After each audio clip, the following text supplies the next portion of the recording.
mwaka gwa 2022 ekibiina ki Democratic Party nga kikulemberwa Nobert Mao kyavayo ne kitegeeza nga bwe kissa omukago n'ekibiina ekiri mu buyinza ki NRM n'ekigendererwa ky'okulaba nga wabaawo enkyukakyuka mu by'obufuzi n'obukulembeze bw'eggwanga mu mirembe. Kino kyaleetawo ebibuuzo bingi mu bannayuganda naddala mu bannabyabufuzi abali ku ludda oluvuganya. Kati olunaku olwaleero Mao avuddeyo n'ategeeza wa watuuse n'enkolagana yaabwe n'ekibiina ki NRM.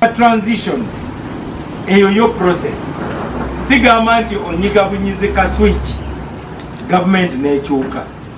Mu kiwandiiko kye twasaako omukono twagamba wabeerewo okwogeraganya abasobeza banaabwe beenenye ne be basobako basonyiwe banaabwe.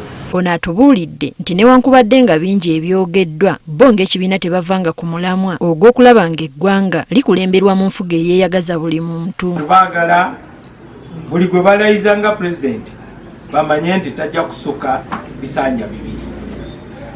Ekyokubiri, abantu baagala kendeeza sayizi ya palamenti nnene nnyo nga kwotadde ne zi districts.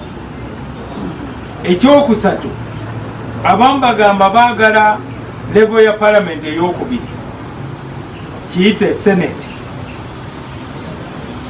Ebyo by'ebintu ebisuza Abannayuganda nga batunula. Ono era akyakalambidde ku nnongoosereza mu mateeka g'ebyokulonda ssaako n'ensonga y'okukyusa obukulembeze mu mirembe. So Ugandans, listen to the ngombe of DP. An election is not going to bring change. Change is going to be negotiated.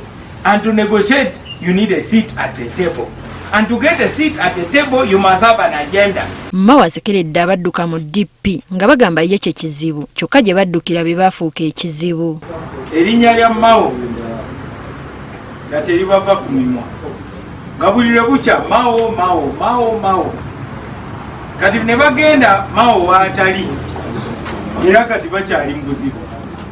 Ekyo ndowooza kiyinza okulaga Abannayuganda nti Mao si kyekizibu wabula bo bennyini be batambula n'ebizibu byabwe. Mu kiseera kino agamba bano be bafuuse ekisekererwa. Okweka emizeejo naye watuuka ekiseera bagamba nti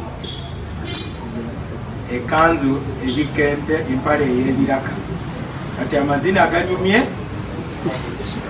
ne basitula kanzu kati ebiraka tutandise okubiraba. Kyokka asinzidde wano n'asekerera banna abali ku ludda oluvuganya bagamba nti kati ebyokugamba abantu byabaggwako.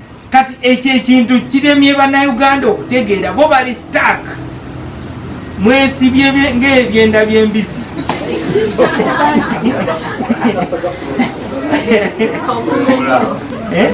Anti ekyo kati kyemugenda okutambuza kubanga bye bigamba Abannayuganda bye baagala okuwuliriza ennyo.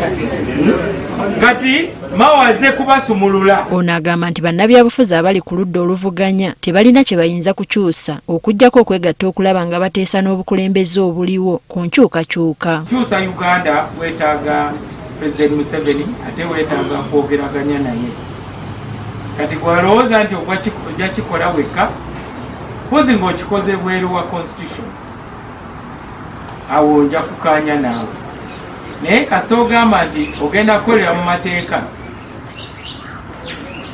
kukwatagane. Wadde ng'oyinza okugamba enkolagana ya NRM ne DP erabika ng'etannavaamu kalungi konna okuggyako okufuna ebifo, Mao akkaatirizza nti bakyali ku mulamwa.